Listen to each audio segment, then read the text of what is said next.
Press Start Podcast. And welcome back to the Press Start Podcast. I'm your host Vic, aka Mr. Never Chillin'. Episode number 115. And this week we are joined by Scott, aka Scobie1. Hey everybody, how's it going? And of course I got Roger, aka Lunatic Oblivion. Welcome back, my friend. Hey guys, welcome back to another weekend here. So Roger, You ready for some more games? Yeah, man. I was just going to see how you guys are doing this past week. Roger, obviously you joined me on the last week's episode. Anything happened between then and now?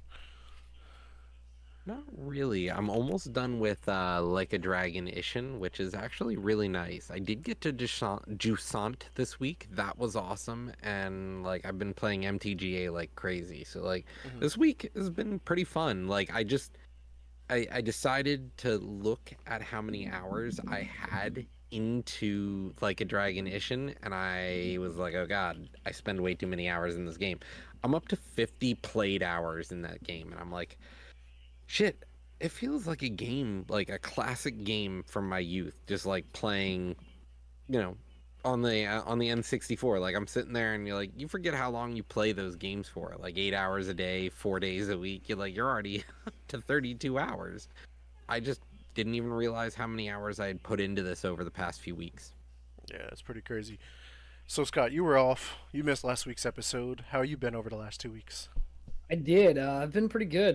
Got a few games back under my belt, and then picked up about two more. But other than that, just kind of pressing along there. I finally did beat Baldur's Gate 3. There we go. Because I know we were talking about that the last time we were all in here, and after it wasn't right after the show, but the next day I went in and I was like, "We're doing it," and I just sat there and man, that was fucking rough. That fucking hurt. But after that, I got had to fill the void somehow, so I did pick up Firewatch from the PC Game Pass and then beat that. That took about a day and a half of lots of idle time. Pretty disappointing. Oh yeah. I was very disappointed in that. Oh, no. Yes. You didn't care for Firewatch? I was. It was a game that I wanted to play. I was really excited to play and get back in.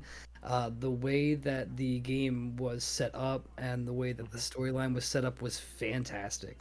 And then it's like they smashed everything together at the end, and that was it.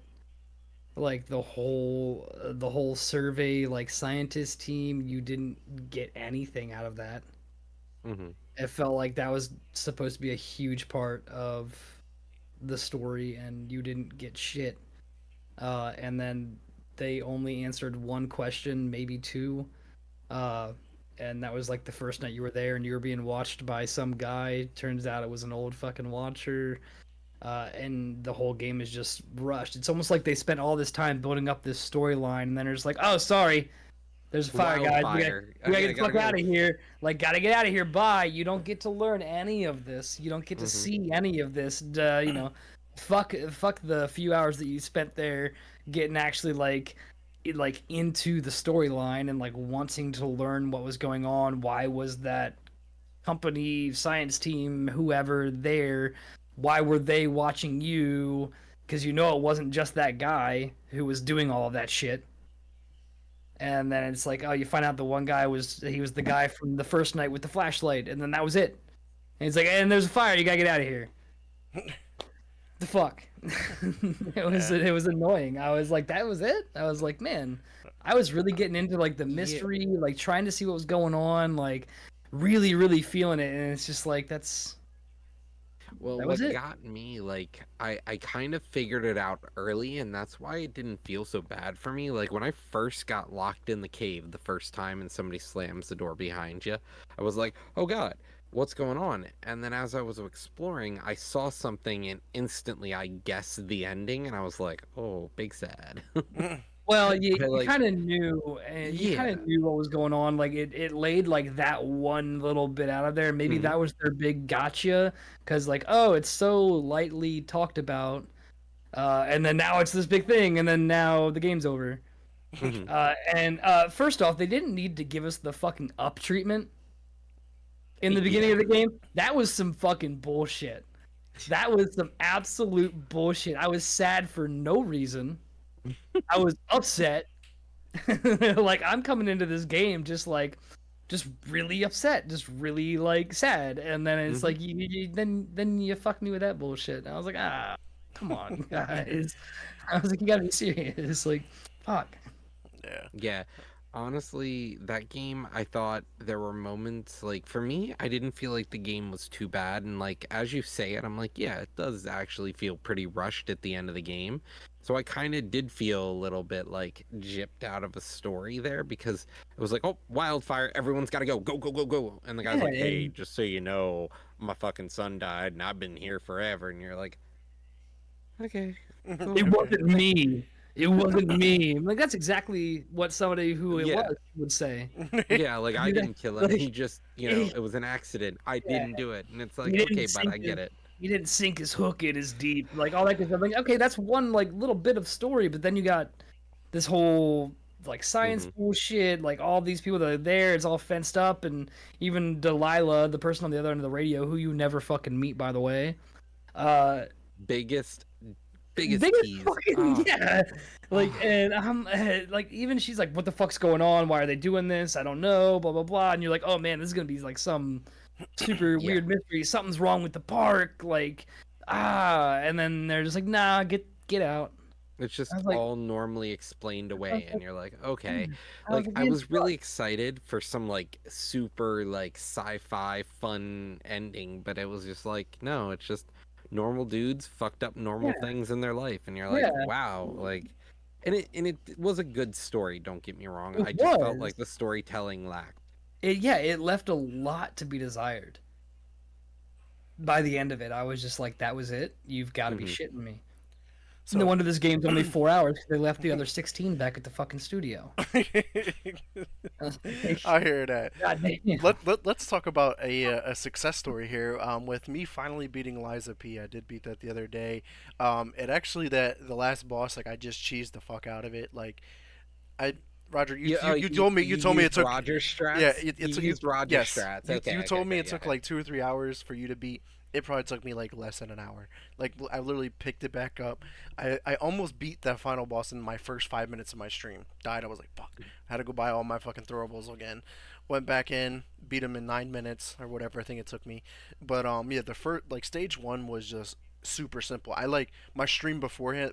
Before then, I was like just focusing on like how can I master the first one without burning anything, and I figured Yeah. it out. There's this part like because you're in like this big ass like circle like Hmm. arena that you're in. There's just like one part of the map that you can go put your back to, and every time it hits you, you can't go anywhere. Like you don't go right, you don't go left, you don't go backwards. So I'm just sitting there, and I had the Aegis shield, so I could just I had the Aegis shield maxed out, right? So he's just attacking. I'm literally taking zero fucking damage, right? Zero damage, and at the same time I'm blocking, I'm still allowed to attack while blocking. And then like after like 3 hits, he gets staggered because I'm using the trident, Yeah. so I get extra critical damage. So that happens like repetitively, and I'm just fucking him up. First stage out of the way in like a minute, if that. I was And like, that that was feels quick. so cheap, but like that is a Souls game. Yeah, Like you find how to win a boss fight and you yeah, I figured it just out do it. because I was It not going to beat it doesn't straight up. matter. I was not going to beat it straight up. The first time I went into it, I was like, okay, I wasted all Yeah, my throwables, all my shit. I was like, and I barely when got you to that second told me stage. when you told me you beat him that fast, I was like, how? Yeah, How did how did you do it? Like I'm sitting there in stage one and I'm actually trying. I'm parrying. I'm like yeah, trying to fuck that. stagger him. I'm using. I didn't realize you're just sitting in the corner like. Nick's over here fucking cheesing the He's, shit out of the he's final boss. literally like, this is fucking Sparta. So stage two comes around and I'm like, yo, this motherfucker is just fast, hard hitting. I was like, how do I? On fire. So yeah, so basically what I did is like I learned his moves. There's one move where he puts his Yep. two swords together and he like does two Hmm. long stabs and then he jumps up and But slams. that's That yeah, was one that's move. the thing. That's a Souls like. You just learn the patterns and you punish patterns. Yeah, so when he did that and he slams down, you have enough time to throw like 2 or 3 throwables. But if he's just doing like basic attacks where he's just like slashing at you, you just turn around and run. Like you don't even have to parry, you don't have to dodge, Yeah. you don't have to block nothing. You just run until he runs out of energy. And then when he's like putting his swords on his shoulders, you're like, all right, well he's not going to attack. You're like, throw some more shit Yeah. at him. And then when he does that little charge up move and like zooms across the field, you just got to be like, and dodge. And then like you can throw couple more because he's in like a staggered state right there. Mm-hmm. And then there's another move where he just jumps straight up, does like a 720, like tries a 360 no scope me, jumps past me, hit him with a couple more throwables, and that was that. It was just like okay. And the thing is, like, I actually respect at the beginning of the first, like the original final boss, because I wanted more Oh, okay. throwables. I wanted more throwables, so I So went into it. you took my suggestion. You said fuck the end, like at the end game, you say fuck whatever I was doing for Yeah. exploration. You Mhm. just boss fight. Literally just boss fight build. Don't Yeah. care about anything else. Who cares So about anything but killing this so boss? the final boss I respect. So I ended up having 7 of each throwables, and then I also respect to the point where I had more than one cube use. So that final boss, I went in with 2 healing stones for my Spectre. Mhm. So like my Spectre's just in there, just getting fucking hands dirty with the boss, and I'm just at the end, and I'm Well, just like, that final boss, I didn't think you could get the Spectre. Or do you mean the first final boss? yeah, the first one. Yeah, I'm talking about the final Okay, yeah, boss. yeah. The first the final last boss, boss is I the fought secret him- boss. Yeah. Yeah, So yeah, yeah. Final I boss fought- asterisk. But Yeah, because of the what I final boss. did, because when I respect for that boss, it allowed me to have so many throwables. So when I got to the secret boss, just cheese the fuck out of it. I literally have 7 thermites, 7 shock stings, 7 body fluids, 7 cluster grenades, 7 saw blades, 7 pipes, 7 shot puts. Oh, you literally maxed out your bar so you could have like. Well, I had 7 I had the 3 on the initial like bottom D-pad, and then Okay. and then I had the 4 in the extra bag, and then I also was using the so the first part, you also, like when I'm dodging, you also equip the electric brazier, so you're doing extra Mhm. electric damage while you're attacking him, so it like his damage Yeah. goes by in a fucking blip. Yeah, Fucking cheese the fuck out of Don't it, tase me, bro. bro. I beat that. Did you beat the first boss first try? Like the final boss No. first try? Mm-mm. Okay, I did. It took me a That couple. was like I was like I killed him and I was like, look at me go, man! I beat the final boss. It was so easy, first try. Where's the end credits? Yeah, Where's the end credits? we're going down this I'm missing elevator. something. What is down this elevator? Then What I is got my ass what my is- ass cheeks slapped. what dude. is Geppetto Why am I doing down hearing here? Why am I hearing a heartbeat? What is? Yeah. Why is that? Why is that a thing to do? Yeah. So, but yeah, and I'm not gonna spoil anything. Yeah, that post credit scene, that was perfect, and it really sets I'm up whether it's ready. I don't know if Like- it's setting up like the DLC that they're dropping, or is this setting up the sequel? Like, is this a whole nother game? That's Yeah, gonna be the I biggest. honestly, biggest I question. hope they do a sequel because then they can do a game for each one of those sort of classic fairy tales. not Yes, fairy yes, tales, Disney but sort princess, of that like is my baby stories. crying. Yes, it is not Carl in the monitor. But yeah, overall, yeah, Liza P lived up to my expectation that I wanted to give it a 10 out It of 10 from what was- I played and what I gave. It's a good game. It was just a perfect fucking game. And the fact that like the replay values there, and I think I left with like 7 achievements left on the board, and it's like collect all the special weapons and collect all the regular weapons and collect all this and then collect all that. But like you can't collect all of that in Without the playing first twice. without playing twice. So I was just like, well, that's not happening. But I was like, there is significant replay value here, because you can change up your whole entire playthrough. You can do different Mhm. dialogue options. There's different endings too. Obviously, there's 3 technical endings to the game. So I was just like, there is potential replay value. But the one that Roger, Mhm. that me and you got is the like, I guess canonical, like official The ending. canonical, yeah, it's the canonical ending because it ties up and gives you the post credit scene, which like we've seen this in Halo before. You have to beat it on the hardest difficulty. Mhm. You get the post credit scene. You don't. You don't. Right. But yeah, overall, great game. Let's talk about Scott. Me and you played Modern Warfare 3. Man, I don't even know where to begin with this game. Yeah. Speaking Uh, of fucking getting 360 no scoped, Yeah. So let's like, go ahead and talk about Modern Warfare 3. yeah. So Modern Warfare 3 has been interesting to say the least. I've just been playing multiplayer. It's like, man, like it's so much nostalgia. Like that's the only thing that's like to me holding the game together, because like other than that, like I was like, man, they're trying to do all these right things right with the game. But guess how you have to unlock fucking weapons and attachments and perks? You have to unlock them at certain levels, but then that unlocks the ability to unlock them with armory challenges. And armory challenges can be Sure, only yeah. completed with daily challenges, and you only get 3 daily challenges a day. And then if you want to get more points from the daily challenges, you get 1 point per win. And I'm like, and then on top of that, my challenges were broke. They weren't tracking anything I did. So I was like, so I'm just playing the game to do what? Just when you thought And they let's couldn't be honest make here. just when you thought they couldn't make the armory any fucking worse, I, they and went and and proved it wrong again. I got a message and Vic's like, "Hey man, you getting Modern Warfare 3?" And I was like, "Fuck no." I want to play zombies with somebody. I don't know if I'm gonna have I anybody would to I play do love want to zombies. play to. zombies. I do want to play some fucking Like, zombies. I would play the shit out of zombies, but like, it's not $70 to play zombies. That's the problem. Like, the campaign, It's 3 hours non-existent long. from what I see. Yeah, Yeah, 3 hours long. non-existent. I'm not gonna play Campaign's dog shit. multiplayer. Yeah. Multiplayer is still fun though, but like, damn, like You I have don't to even know. want to play I it don't though. even know if it's fun.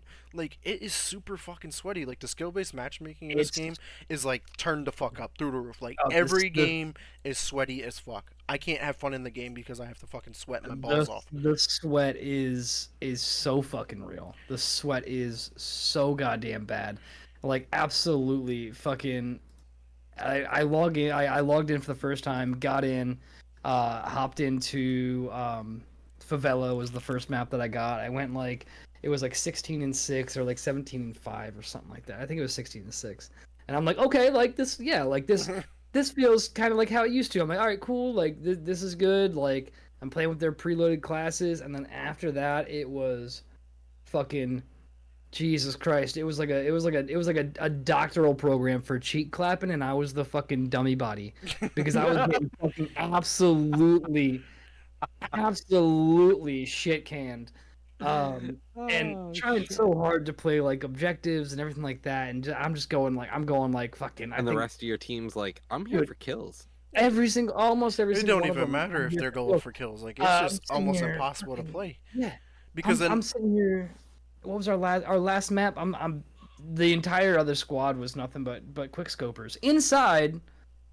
Like I'm immediately like I'm spawning shot. Like at that point I was like, well, I'm glad to see they didn't fucking bring any ricochet into this because that didn't fucking work. yeah, Cool. clearly not. Like, because I'm just like, no fucking way. But it was bad, and I was like, I don't know why I'm still playing this. Like, Yeah. now I'm playing it because I spent money on it. That's the only reason I'm playing it. Fuck. And then like the TTK is awful in this game. Like Oh yeah, they up the health from 100 to 150. So now it feels like I'm you're putting like 6 bullets into people to kill them, and I'm like, this is nuts. This is taking forever, and I'm literally lasering people, and they're just turning around and killing me faster than I could kill them. there's times where I can only see the top of somebody's head or their head and face, and that's what I'm shooting at. And I was using the what was the MZW or whatever the fuck it was called, and I'm dropping an entire clip, and this guy just three Turns around shots and and I'm kills you. fucking dead. 3 shots and I'm fucking dead. I'm like, what is going on with this goddamn game? Yeah, game is Um, broken yeah, through and TTK is TTK is not awesome. Yeah. The leveling system is meaningless. stupid again. Like, who makes a fucking game where it meaningless. goes, oh, at level 45, you unlock this. Oh, wait, never mind. You just unlocked the ability to unlock it. You unlock the ability to unlock it. I was like, this is the dumbest fucking thing I've ever seen. But I think EA coined this best. It's to give you a feeling of accomplishment, a sense of accomplishment. Yeah, I don't feel I don't feel very fucking No, not at accomplished, all. Roger. I feel I like don't feel if- very fucking accomplished at all. I had a token for I had a double XP token for character XP and weapon XP, and I did 2 hours of it, and I'm level like fucking 22, and I feel nothing. I feel fucking nothing. Yeah. So we'll see how the game goes. Maybe it gets better. Maybe it gets worse. Only time will tell. But Roger, I want to hear about your playthrough of Jasant because both you and Scott had played it, but you actually beat it. Was this a really enjoyable experience? Was it better than Firewatch at least?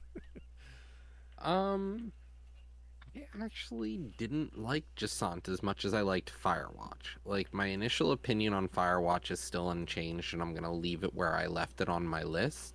But Jasant just left me feeling like there was so much more that could have been done.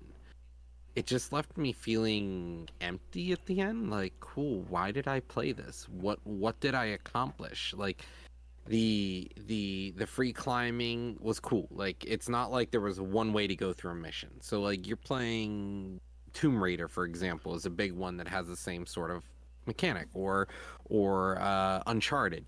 You know, you play these games where you're wall climbing and you're trying to get to different areas, and you're using your abilities you get along the way, whether that be like the ability to hook onto something and swing across, you know. So like you get things as you travel through Jusant, and there's a little bit of magic and mystery there going on, but like you have to want to read every little letter. You have to find every little letter because there is no dialogue, there is no story, Mm. and only till you get to the very final part of the game do you understand what the game is about. And at that point, it just feels like the climbs that you do just don't feel good. It's nice that there are times where like there may be two or three, four different paths to get to the top of where you're going, and it's cool. So it gives you a little bit of freeway to, oh, I'm gonna make my way this way or instead go that way. And but like it doesn't feel great when the controls themselves are bad. Right. That's my biggest issue. Like I was trying to climb, and at times my character would go Were and just sit you there and were, shake were on the you wall. were you playing on mouse and keyboard? No, I was playing with controller. Okay, I was playing on mouse and keyboard, and shit, that was clunky. Like Yeah, I the just couldn't whole get into game it. is I'm clunky. like, why am I here? Like, what am I Yeah, doing? I I played it was like, on this, oh, and mouse. it felt so rough. Did Like, it have and you do like like, for you? Was it like left and right triggers for your yeah, hand? Because yeah, on it here was it's like left left and and right right triggers, now, and it and I'm felt just like, good. didn't feel that good on mine. But then again, Yeah, controllers like made I them. think the biggest thing I did like was it felt fluid. Like you could get into emotion, but then all of a sudden your character's like, Would and stop, then you're like, guess I'm not fall, grabbing and the wall then there. yeah, and that You was just that. sort of like hump the wall in place and look at a rock, and you're like, yeah, I'm not going. Yep, absolutely. You spend the entire time rock hard. And the other Yeah. thing is you latch yourself onto a wall. So like as you're climbing, talking about Firewatch here, you put your stake in the wall. Well, the stakes in this game are permanent. Like you stick that fucker into the wall, you could literally hang an elephant from it, okay? Because there are times where I do some really stupid shit with the wire and the hook, and my character's just like, and I'm Yeah, like, cool. Guess I'm just gonna stay here now. I've Like broken I my had back no times less than 5 times playing that I'm fucking. like sitting in the corner or something going like this, and my character's like free falling on the rock. Like his feet are on the rock and he's just free falling like this. Oh And I was like, jeez. man, this just feels clunky. Like eh, Yeah, jazz hands all the time. My character's just jazz handing or humping walls. I don't know. Whatever gets them yeah. off. All right. It took all of the best parts of climbing in Breath of the Made them Wild made them terrible. and Tears of the Kingdom, and then didn't put them in the game. Uh, but still made you climb. And like it was nice that like you have to actually grab the parts of the wall that you would logically grab. That was So like cool. if yeah, like you would actually have to move your character and use your control stick to actually aim where you're going. But with that complexity, that depth of play comes glitches or control issues or just the inability to play the fucking game. Right. So Yeah. let's go ahead and move on here to our next part of the podcast. So Roger, if you want to talk about the game releases here in just 1 second. Yeah. All right, man. Let's run through this list here because we did combine two different lists to make this list because it is a pretty long week here. Yeah, big week here. Ending out the week as we always do with the best releases. But before then, let's talk about the not so best releases. Just some of the normal stuff coming out. A new game coming out of, I think, may have been in early access, but is the release of an indie game called Spirit Tea. Spirit Tea is a game that takes the idea of Spirited Away, the Miyazaki movie, and says, what if you actually ran the tea house for spirits? That's what this game is about. So November 13th on the Switch and PC, you'll be able to play Spirit Tea. This is a Game Pass day one, I believe. And it's just a casual looking indie game about running a tea house, a hot spring that caters to spirits. Following that, we have Astral Ascent on November 14th for the PS5, PS4, Switch, and PC. Astral Ascent is, if I can pull this up here again, I can't even remember what this one. Yes, Astral Ascent is a game that has been out for a while now on PC, but is getting its console release now. It was first released in 2022, April 12th, 2022. It's a 2D platformer game where the main character takes on one of four heroes, and you get a bunch of new abilities, and you explore the world trying to fight the 12 mythical bosses, the 12 Zodiacs. So the idea is you're trying to get through the game and you get power ups as you go and stuff. So you'll get, I believe it's a little bit, there's a little bit of a roguelike to it where you're trying to collect certain power ups. You also get special abilities based on the hero you play. After that, we've got Broken Roads coming out for Xbox X and S, Xbox One, and PC. This comes out on November 14th. Broken Roads is a narrative driven RPG game. It is a top down style game where you control multiple characters and you fight off in isometric combat, similar to things like Baldur's Gate. But it's only one view perspective and you can't change it. Following that, we have a new Harvest Moon clone, one that Disney actually was a Kickstarter backer of, called Coral Island. Coral Island is finally getting its console release for PS5, Xbox X and S, as well as already being available on PC. Following that, Hogwarts Legacy is finally hitting the Switch on November 14th. And then we have another new game coming out called Karma Zoo. Karma Zoo is coming out for the PS5, Xbox X and S, Switch, and PC. Karma Zoo is another sort of platformer game where you go around, share the love and die trying. Is a joyful, altruistic, cooperative platform where up to 10 random players try to help each other with unique abilities for who they're playing. So each player has different abilities based on the character they're playing, and they have to play alongside up to 10 random other players to try and help each other finish the level. Following that, we have a video game based in the world of Invincible. Play as Adam Eve in her visual novel story as she tries to grapple with being a superhero. Releases on PC only on November 14th. Also, the last game on November 14th, big day here, we have Turok 3 Shadow of Oblivion being remastered, releasing on all consoles. That is the 5, XNS, 4, 1, Switch, and PC on the 14th. After that, we've got November 15th games. The first game is American Arcadia. American Arcadia is a cinematic puzzle game that is a 2.5D platformer. So there are first person and third person side scrolling parts of the adventure.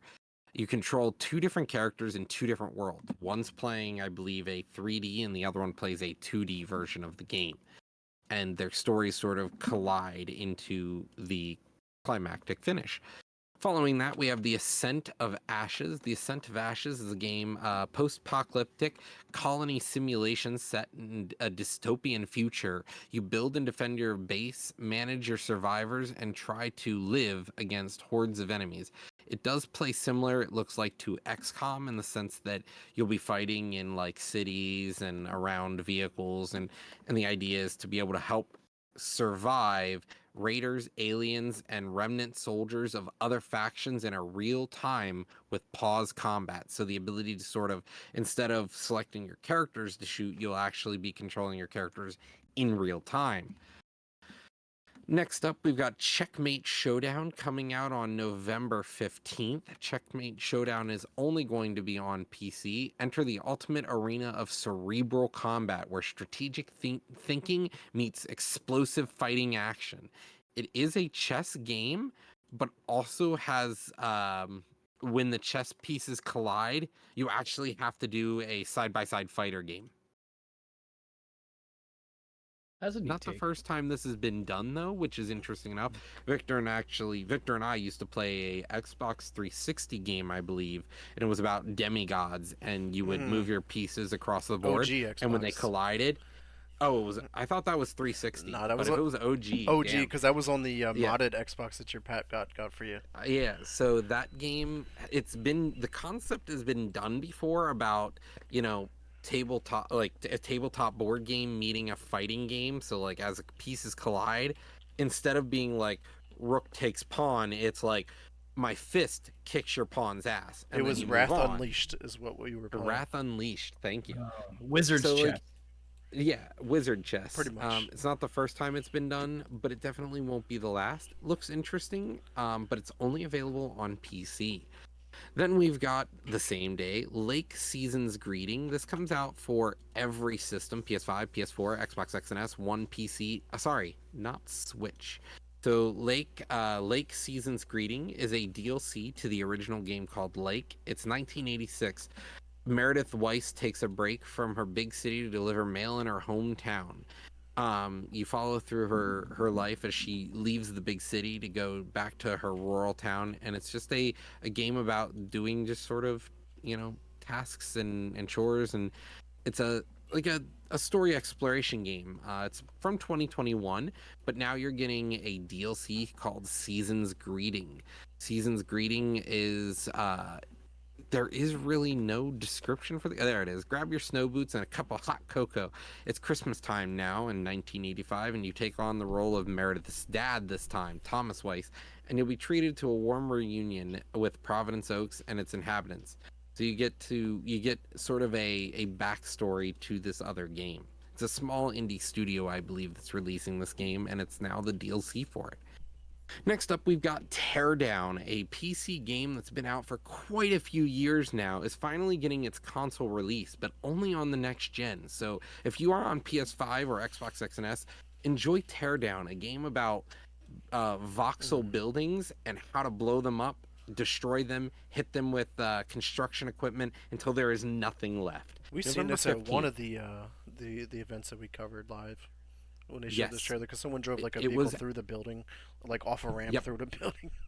It looked Yep. pretty good. Teardown has been out since I believe 2020. It got its full release date April 21st of 2022. But this is something that I remember seeing as early as I think college. They had talked about this. I saw it on Reddit, and it had early access and things like that. Now it got its full release, last year, last year, and now you'll be able to play it on console. Like the first preview videos, the dude's literally got a giant tractor and just right through a building, then takes an 18-wheeler through a another building. Yeah, I'm watching that trailer as we speak. It's shit's great. So as you get the missions, you're just supposed to go through and destroy stuff, and it's not like things just crumble. Like as you destroy things, you could destroy the bottom level of building, and it just falls right down. And if it didn't fall correctly, it will just land and not crumble anymore. Interesting looking game. It definitely has my interest. Something just I never bought, but honestly, rewatching it now, I'm like, man, maybe I do want to play this. All right. Lastly, on November 15th release dates, we have The Last Faith. The Last Faith is getting a full release on every console here. That is the PS5, PS4, Xbox One, X and S, Switch, and PC. The Last Faith is a dark gothic fusion of Metroidvania and Souls-like games. The Last Faith thrives on merciless and precise combat, they say. So, hopefully we're gonna get, as they say, hitbox porn here, and a game that truly cares about, the hitbox of characters. It definitely looks good and smooth from watching it being played on Steam. This is a game that I'd actually be interested looking at it now. But that one releases on the 15th of November. Then we've got coming into closer to the bigger releases of the week. Starting off on the 16th, we do have Assassin's Creed Nexus VR. This is for the Quest only. It is dropping on November 16th. It is I believe, is this the first Assassin's Creed VR? Mm-hmm. Yes. Okay. So this is the first Assassin's Creed VR. Play a pivotal role in history with the new story built only for VR. Thrust your blade in visceral combat as you climb and parkour everywhere through the open map. Stealthily blend into a crowd, interact with civilians, and feel the rush of air assassinations. Coming in for the Quest only on the 16th. Following that, we have a few other games on the 16th here. We have Universe for Sale coming out for PC on the 16th. Universe for Sale is a hand-drawn adventure game set in the dense clouds of Jupiter, the moon, where sapient orangutans have worked as dockhands and mysterious cultists. Mysterious. and mysterious cultists who strip the flesh from his bones in order to reach enlightenment. Here, there's a universe for sale. Are you buying? It's a visual novel game. Then, lastly, on the 16th, we have Flashback 2, the sequel to Flashback 1, I assume, releasing for the PlayStation 5, assume. Xbox X and S, PS4, Xbox One, Switch, and PC. Flashback 2, immerse yourself in an action packed cyberpunk universe where the fate of humanity itself hangs in the balance. And it's like a 2.5D game. It's a side view 3D kind of platformer, so you see it from back here while the game is happening down there in 3D. Following that, we have Naruto X Boruto Ultimate Ninja Storm Collections. So this is all of the Naruto fighting games and the Boruto fighting games sort of merged into one. So the it's the whole story, I believe, of Naruto up to Boruto for the PS5, PS4, Xbox Series X and S, Xbox One, Switch, and PC on the 17th.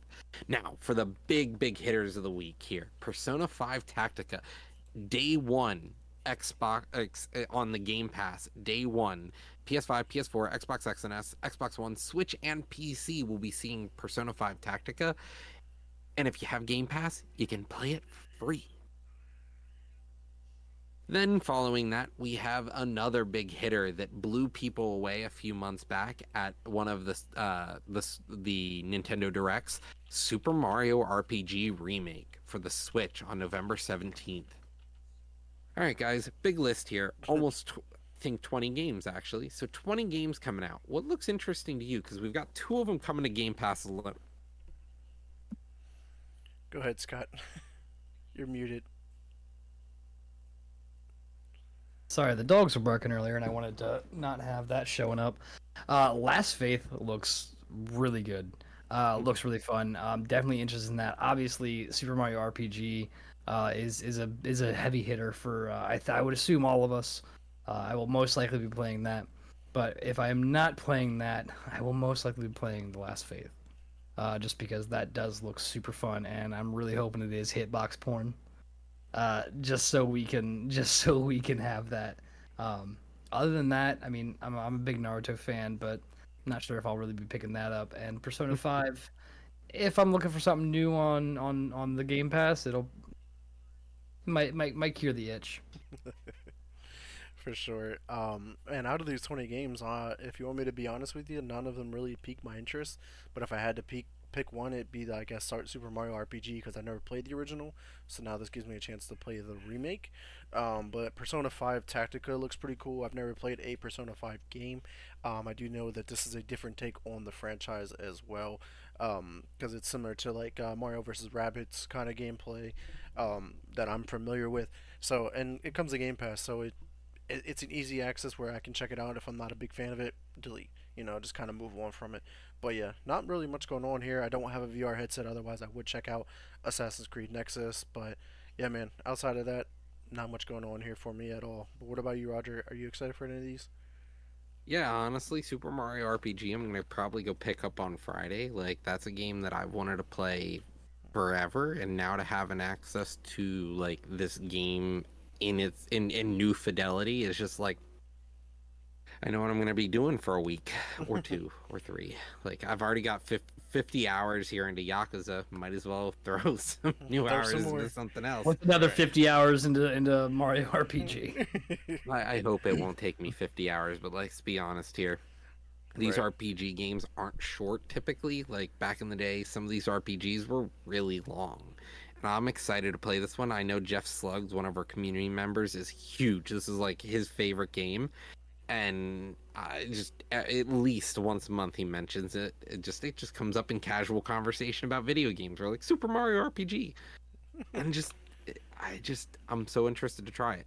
But to find out there are 2 Game Pass games, the more I look at Spirit Tea, the more it calls to me. Like, the art style really made me just like so turned off about the idea of playing this game. But then I took a moment and said, okay, let's not judge a book by its cover. I decided to take a step back, read what it's about, and honestly, it's the kind of game I would play. I'm a sucker for these sort of management games, but also sort of story driven and Harvest Moony, Animal Crossing like, where you building relations with people, learning their stories, running a business, and it just sort of living that life, that simulation. And it looks fun to me. But lastly, Persona 5 Tactica is a game that the second I saw it, I was like, I really want to play this. It's definitely not your Persona, your normal Persona game. Like we've had some other questionable Persona games that were like, this is not how Persona plays, like Persona Q and things like that. But like taking a step back, like that's still what Atlas does. Like they made these style games. Like some of their first games were these dungeon exploration games where you would map out the dungeon on like a separate map. But Persona 5 Tactica is like a whole new thing altogether. And I'm like, this honestly, I'm gonna give it a go. I love strategy games and it's free. Exactly. So Can't that beat does free. right. So that does round out our upcoming game releases. Let's go ahead and move on here to the industry news because we actually got a little bit to get in here. So let's move on.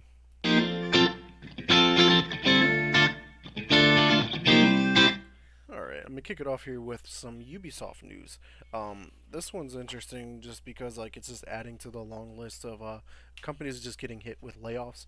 And they're laying off 124 employees due to quote enhanced collective efficiency. That is just corporate bullshit, if you ask me. And but out of the 124 employees, 98 of them are based out of in Canada. So sad news here because it's never good to see when people get laid off of work. Like it's so sad to see like companies that are making millions upon millions of dollars for some reason can't keep their employees, and then their excuse is we want to enhance collective efficiency. That sounds like total bullshit to me. Roger, you have any thoughts on this? Because I think you're the one that actually might have shared this article. I can't remember. I don't remember, but all I gotta say is it it's the economy speaking, at this point. Like if you can't make something useful, why do you exist? And I feel like Ubisoft is one of those gaming companies that have they've lasted too long. They've kind of outlasted their welcome in the industry because they've gotten stale, they've gotten lazy, and this it sucks that people are the ones who have to pay for it at the end of the day because these developers aren't the ones who get to drive the story. They're not the ones who get to drive what's getting developed. So they're the ones who are out, and it sucks for them because mismanagement is Ubisoft's motto. As is a lot of developers as of lately, especially these big ones. So hopefully we see some improvement there. But Roger, if you want to talk about a collaboration between Nintendo and Sony, though. Yeah, so we talked about recently how Nintendo's Mario movie was a huge box office success, and there was rumblings that there may be a Metroid movie, a Legend of Zelda movie, and many more in the works just because of how well this first one did. And it's true. Official announcement, the live action Legend of Zelda movie is in the works for Sony Pictures. I don't know what to say here, honestly. I don't know how they're gonna get. It's is 50% of the movie just going to be silent and sound effects because Link doesn't talk. Like that's his You're signature thing. Scott, Like you're muted if you're trying to talk You know first. damn well they're gonna try to make him talk, and it's gonna be Yep. stupid bullshit dialogue that nobody wanted to fucking hear in the first place. Yep. I just hope that they're a little progressive. I hope they make Zelda a girl.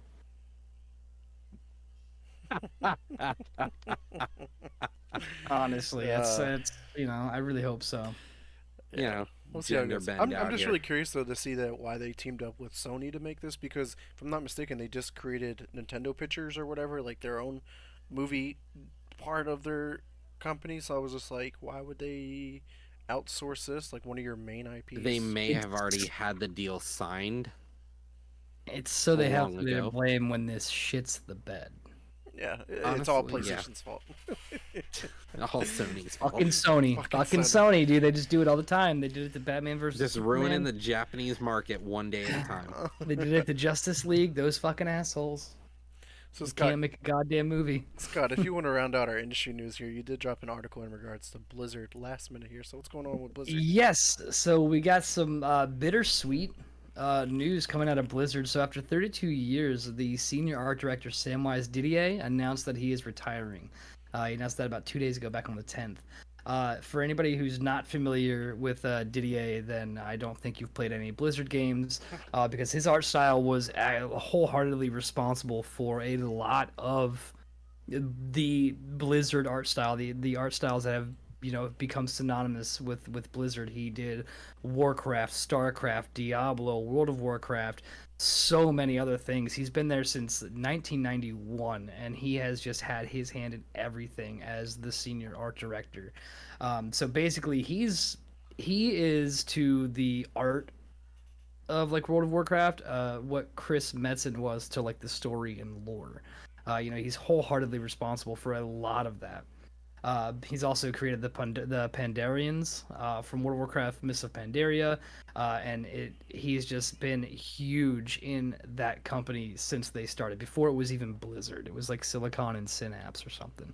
And he's finally calling it quits after 32 years, which really is a hell of a run. That's a As career. as a senior art director, that is a whole ass Like career, and he's 35 done a years lot is with like it. a normal career Like, length for yeah, any job, and like to hit 32 years with this one company, In as in yeah, game like development, like that's in crazy. in game yeah, development as like the senior art director. I mean, it was just it's it's gonna be a big loss. There's really gonna be a hole where he is. But when he did say something on Twitter, he did leave some final words, and that was always draw big shoulder pads and ABC, which is a direct nod to his kind of motto and YouTube: always be creating. So good for him. I mean, to retire after that, good for him. He will be missed, but I know that a lot of things that he's done are really going to carry on after that because they've just become so synonymous with Blizzard, and there's no going back from that. For sure. So that is all of our industry news here. We are going to continue our Blizzard talks here in just one moment. All right, I did that really quickly here because we're trying to get speed up the show a little bit. I know we're kind of running on schedule for once, so I'm going to kick it off here with some Xbox news. They put a post out on Xbox Wire to announce a game known as Vapor World Over the Mind. I'll get the trailer here up here in just a second, but to describe it, it is an atmospheric action adventure platform that combines a surreal narrative with thrilling, skilled combat. And this is coming to Game Pass day one, and this was like one of those smaller indie games that was kickstarted as well. So let's see if anybody's really interested in this. I'll get the trailer going here, but have you guys checked out the trailer before now, either Roger or Scott? yeah. Like I just clicked on it when we were first looking at the itinerary before the show, and honestly, I just looked at this and I went, man, this looks like a Liza P knockoff. The art style almost like the Yeah, dark dude. dreary. Yep. And then I was watching it and I was like, this almost reminds me of like paper cutouts of like little paper men that are like they've got those little like pins that have like the two bent things, Oh yeah. and you could make paper like move and stuff like a Mm-hmm. It's just giving me watching his mad. arm movements. It's giving me mad Babadook vibes. If anybody's watched that one movie, where it's just all gray and weird. Yeah, look, he almost looks like P. Oh, Yeah, hey, that's yeah, that guy yeah, you were yeah. playing. Yeah, That's what I mean. Like Who would have thought? That's it just the guy. feels like it. But then again, like they didn't know. They didn't know. No, not But at all. it just sucks that we had two games so vastly similar in art style and aesthetic. It's just sort of like that Victorian, dark, dreary British feel. Yeah. So we'll see how it comes out. Yeah, that's gonna be a hard, tough act to follow after Lies of P and just the wonderful reception that has been receiving, and to come out and do like a copycat, but not quite like Lies of P adjacent, and it's just we're already comparing it here. It's gonna get compared the entire time, and it's just I don't know if it'll hold up. Yeah, look, it even has these monstrous bosses and elemental stuff. Like it's really interesting, and but nonetheless, it's coming to Game Pass day one, so we'll be able to give this a go, and we'll see how it plays out for sure. Because it could be a really good game that it might be like one of those under the radars, like one of those hidden gems that are probably going to get bypassed by like 99% of the people. So we'll see how that goes. But sticking on the news of Xbox, they are partnering with a company known as In-World AI to help create Xbox game development tools. to generate for generative AI characters, storylines, and much more. So we're going to see a lot more AI included in the game. So I think that can be very beneficial to like some of the side content or just like the basic dialogue of like NPCs, like when you walk by them or if you interact with them. Like there's AI kind of like improv and just like it feels a little bit more alive because like when stuff is kind of scripted and you walk by the same NPC 100 times a day and it says the same fucking line that every time that you walk by it, it gets old. You know what I mean? So we'll see how this can I make that mean, a little how bit many better. turnips does Steve need to buy? Okay, like is Steve on a turnip only diet over here? Because like he's always at this turnip stand. It's winter season. You gotta hit those. You gotta hit those root vegetables. Take I care of mean, that one of seasonal affective disorder. one of the greatest examples was in Hogwarts Legacy earlier this year. Every time you go back, I think it's like the Dark Arts room. There's always that one character. It's like, oh, I wonder if there was that great wizard that would help me out with blah blah blah. And it's like I never fucking helped this person the entire game, but every single time you walk by, they say the same fucking thing every time. And it's like, Just laying no, on the I'm passive. not helping you. I don't want to. If I would have helped you, I'd have helped you fucking 75 hours ago, but just I didn't. just thick ass passive aggressive. Just like, man, if only there was a wizard in here that would really give me a hand. Man, if That only would be this guy great. who's helped everyone else would help me. Oh shit. So maybe that's for the better. So we'll see. I mean, AI is kind of on that. Like, man, is it good? Is it Mhm. bad? Especially in game development, we haven't really seen the benefits or the negative connotations of this. So we'll see. But next up here, Alan Hartman is the new has been appointed as the new head of Xbox Game Studios, who was the original head studio head over at Turn 10 Studios. So I think, excuse me, shout out to him. Big move up. They Turn 10 has produced nothing but like perfect games basically. I mean, obviously it's only Forza Motorsport, but like they're some of the best games that you can have, and their team is always working really hard. So it's good to have him in the in that kind of position there. But Blizzard here confirms that they are moving on from the Overwatch League after some more teams withdraw. Roger, I know you dropped this article into the Discord this week. What's your take on this? Like, what's going on with Overwatch and the league? Because I know like this isn't the end of competitive Overwatch though. It it It, is. It's the Overwatch League is over. well, Overwatch League is done. well, yeah, So that one like is because they're moving. Like, I guess they're trying to move on to like a different version of the competitive league from what the article said. It says that like the official yes. OWL is done, but what new Yes. league can they create, and who's going to participate in it? Yeah, so like the thing is this how we talk about the mismanagement of game titles right now, and like so we're so focused lately on like top tier play. Like you think about Call of Duty, you think about League, you think about Overwatch, all of CS:GO. You think of all these games, Valorant. At the end of the day, why do people play these multiplayer competitive games? It's to compete. And so, like, at the end of the day, people want to get good at these things. Some of the first competitive games were like Counter-Strike Source. That was one of the first biggest things. League of Legends was one of the biggest first esports to really make a wake. And now we're looking at things like Overwatch League and how mismanagement of a league can truly destroy the competitive scene, and then with it the game. Like if the game is so dedicated to those pros and then you watch that the pros, their leagues are being mismanaged, who's the game for?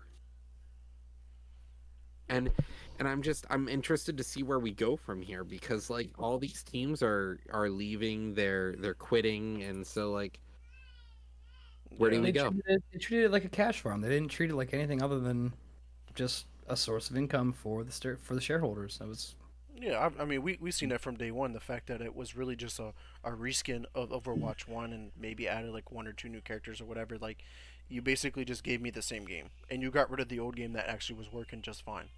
And yeah. we're I kind of think seeing that the with Overwatch CS:GO as 2. well.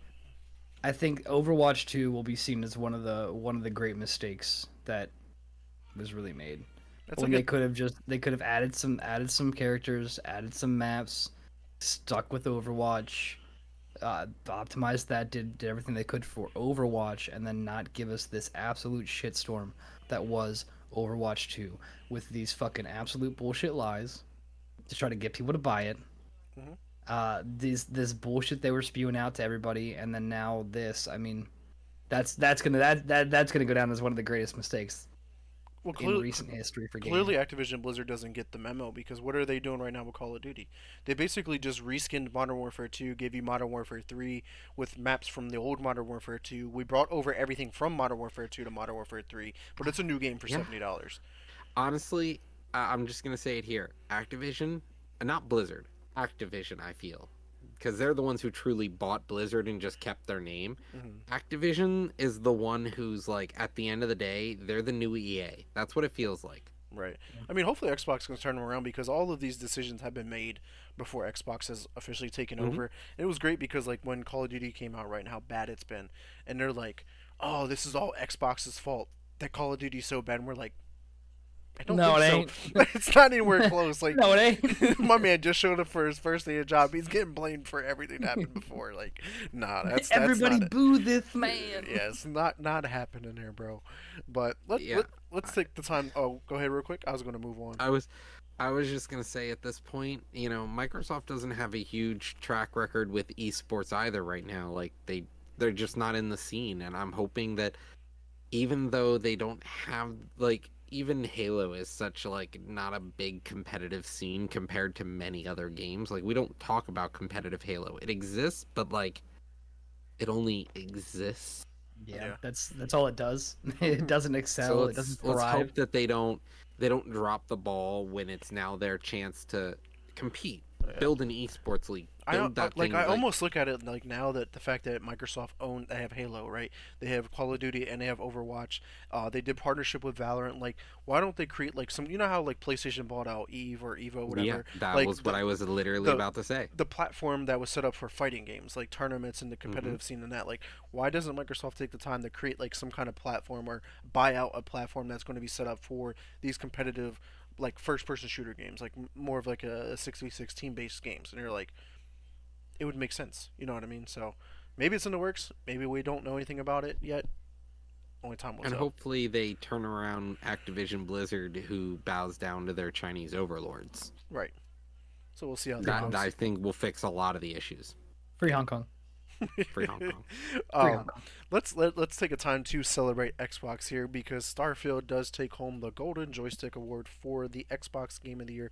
Roger, I know you were kind of joking about it. You're like, oh yeah, it beat out Redfall, and it's like Redfall actually wasn't even on the list of like Yep. the games to even win this award. It beat out Chance of Sonar, Hi-Fi Rush, Planet of Lana, Dead Space Remake, and Pentiment, which are all fantastic games. So like this is a pretty solid list of games that fought for this award. All of these games were available, I think, via Game Pass as well.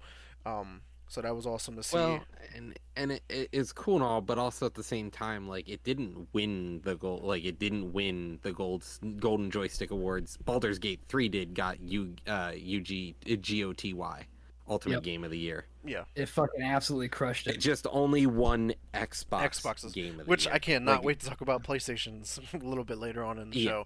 No, yeah, and I'm over here like PlayStation's Game of the Year wasn't very good, but like at the end of the day, Starfield won one thing, so like Mhm. wasn't But very much. Baldur's Gate won 7 of them, which were Ultimate Game of the Year, PC Game of the Year, Best Game Community, Best Supporting Performer, Story of the Year, great band by the way, Best Visual Design, and Best Storytelling. Yeah, I think we're going What to see a lot really of got Baldur me, Gate 3 though- there. I'll actually What- just throw Go ahead. PlayStation in there real quick. PlayStation's Game of the Year ended up being Resident Evil 2 Remake. It beat out Resident Evil 4. Spider-Man 2, or Resident Evil 4, sorry. 4. Resident Evil 4. And I was just like, you're telling me like all of the PlayStation games that came out, it like didn't, Yeah, they didn't well, win? it was against Street Fighter 6, Armored Core 6, Jedi Star Wars Survivor, Humanity, Resident Evil 4 Remake, and Final Fantasy 16. Like, honestly, I'm surprised, but also not, because Resident Evil 4 Remake was Fucking God, that was a good remake. so fucking God, that was good. fucking Like, that good. was one of the best games I've played in the past 10 years. Like, I couldn't put that down. It's a 10 out of 10 on Steam. Like, Mm-hmm. so many people rated it so well. It sounds pretty bad Take that like fucking- 90% of those games weren't even Xbox exclusive at all. Yeah, I know take I know fucking not all of Novak. Xboxes were either, but at least Xbox had a couple of them. That's how And you you meant to reset say that fucking PlayStation game. exclusive? Yeah, before PlayStation. Yeah, I'm saying PlayStation You didn't said have it. Xbox. Well, I was saying that like at least Xbox Yeah. had like in their category had Xbox exclusives, Hi-Fi Rush, Planet Alana, and Pentiment, and then obviously Well, the Starfield. thing is, they weren't Xbox exclusives because they were on PC They too. were also Like, Well, available. that Yeah. that that'll always yeah, be like, considered Xbox exclusive, no matter what. yeah, Because I like get what that's you're the same going thing with for there, but PlayStation, because they come to PC as well. So like yeah, no one like has an not exclusive not anymore. right away. They don't.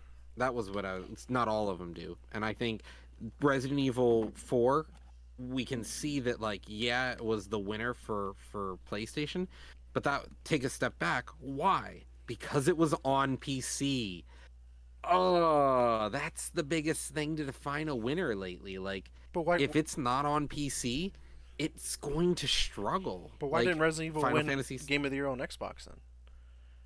well, because Starfield was on on But computer. Resident So Evil like, 4 remake was better than Starfield. We all know oh, that. I agree, but 100%. you know, Unfortunately, they don't pay us for our opinion. They pay the people that voted for that shit. For sure. All right, let's go ahead and move on to a couple of the games from Xbox. Forza Horizon 5 is getting yet another update. The American Automotive update became available on the 7th, and this includes the new Lucid Air Sapphire. This is a luxury electric sedan that has over 1,200 horsepower. This car is That fast. sentence doesn't make sense. Yeah.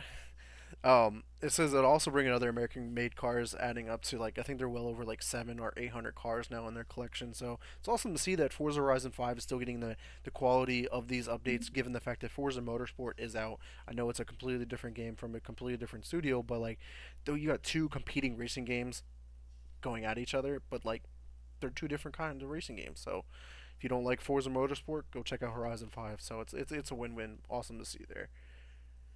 All right, let's talk about Modern Warfare 3 here because we were talking about some issues that it had, and maybe this is the reason why. And like people are just struggling to realize. Like I've been getting to negative conversations with people, and they're like, "Oh, what are you don't know what you're talking about with Modern Warfare 3," and I'm like, "Bro, this is a glorified DLC. This is supposed to be DLC year two content for Modern Warfare 2, and if this doesn't go to show, the devs have confirmed that this game was in development for only 16 months." This game is supposed to be in development for at least 36 because they get a 3-year dev cycle. Why did they only get 16 months to develop this game? Because it was Because DLC. they overlaid it. Because they overlaid it on top of the game they already had, just like a money, what? money, DLC. guys, Money. guys, money. Fucking Mr. money. Krabs said it Why? best. Money. Money. Why? Because of money. Why would they wait 36 months for our $70 when they can do it in 16? Yeah, why? And they weren't going to get, $70 from us if it was a DLC. Changing the name from DLC to full game means you can charge a full game price. Money. Yeah, it's Fucking bad. So like money. just goes to show why there was only a 3-hour campaign and why we didn't get any new content for I multiplayer didn't give a fuck and about why that zombies game. was just like a staple, like just like a They didn't give here a, you go, here's they didn't DMZ give a but with fuck zombies about in it, that. They didn't give a shit about that. They're like, here's new weapons. Here's your old maps back. $70, please. Give and then me. we're gonna fuck it up with the armory challenges. And then we're gonna Um, fuck everything up with the armory challenges. Yeah, it was bad. Roger, I thought this part was really fucking funny when you dropped this into the Discord. It was using free models from the internet, like the floodlights that appeared in Left 4 Dead 2. They're free models on the internet, okay? You can't knock them for cutting costs, but like at the same time, they were 1-to-1. They didn't even change the color scheme. They just went mine. Yoink. You know the meme that's like, I made this. I made this. I made it. Yeah, I was like, man, this was bad.